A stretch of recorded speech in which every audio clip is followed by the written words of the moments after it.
பள்ளியின் தரைத்தளத்தை மழைநீர் சூழ்ந்ததால் முதல் தளத்தில் பள்ளிகள் நடத்தப்பட்டு வருகிறது. ராமநாதபுரத்தை அடுத்த மண்டம் பகுதியில் உள்ள மகளிர் அரசு மேல்நிலைப் பள்ளியில் மழை வெள்ளமானது சூழ்ந்துள்ளது. மழைநீர் தேங்கியதால் 6 முதல் 9ஆம் வகுப்பு வரை படிக்கும் மாணவிகளுக்கு சிரமம் ஏற்பட்டுள்ளது. 10, 11, 12ஆம் வகுப்பு குழந்தைகளுக்கு மட்டும் பாடமானது நடத்தப்பட்டு வருகிறது. பள்ளியின் தரைத்தளத்தை மழைநீர் சூழ்ந்துள்ளதால் முதல் தளத்தில் வகுப்புகள் நடத்தப்படும் நிலை ஏற்பட்டுள்ளது.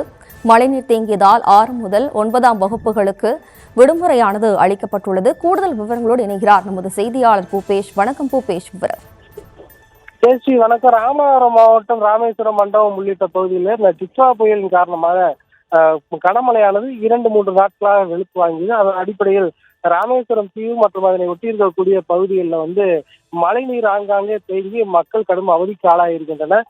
இந்த நிலையில ராமேஸ்வரத்தை அடுத்த மண்டபம் பகுதியில் செயல்பட்டு வரக்கூடிய அரசு பெண்கள் மேல்நிலைப் பள்ளியில நூற்றுக்கணக்கான மாணவிகள் பயின்று வருகின்றனர். அருகாமையில் இருக்கக்கூடிய மண்டபம் பகுதியில் இருக்கும் இலங்கை அகதிகள் வாழ்விடங்கள் வசிக்கக்கூடிய அந்த மாணவிகள் உட்பட நூற்றுக்கணக்கான மாணவிகள் பயிற்சி வரக்கூடிய சூழல்ல அந்த அரசு பள்ளி வளாகம் முழுவதுமாக மழைநீர் முழங்கால் அளவுக்கு தேங்கி இருக்கு. இதன் காரணமாக மாணவிகள் உள்ளே போவதற்கு கடுமையான சிரமத்திற்கு ஆளாகியிருக்கின்றனர்.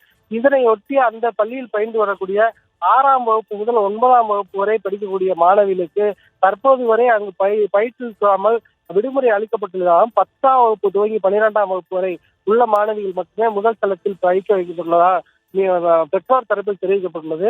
உடனடியாக அங்கு இருக்கக்கூடிய மழைநீரை அப்புறப்படுத்துவதற்கு நடவடிக்கை எடுக்க வேண்டும். 3 நாட்களுக்கு மேலாகியும் கூட மாவட்ட நிர்வாகம் அந்த மழைநீரை அப்புறப்படுத்த எந்த நடவடிக்கை எடுக்கவில்லை என்ற குற்றச்சாட்டு வைக்கப்படுகிறது. எனவே இதில் துரிதமான நடவடிக்கை மேற்கொண்டு உடனடியாக மழைநீரை அப்புறப்படுத்தி பள்ளியை மீண்டும் செயல்படுத்துவதற்கு உரிய நடவடிக்கை மேற்கொள்ள வேண்டும் என பெற்றோர் மற்றும் அந்த பகுதி மக்கள் தரப்பில் கேட்கப்பட்டுள்ளது.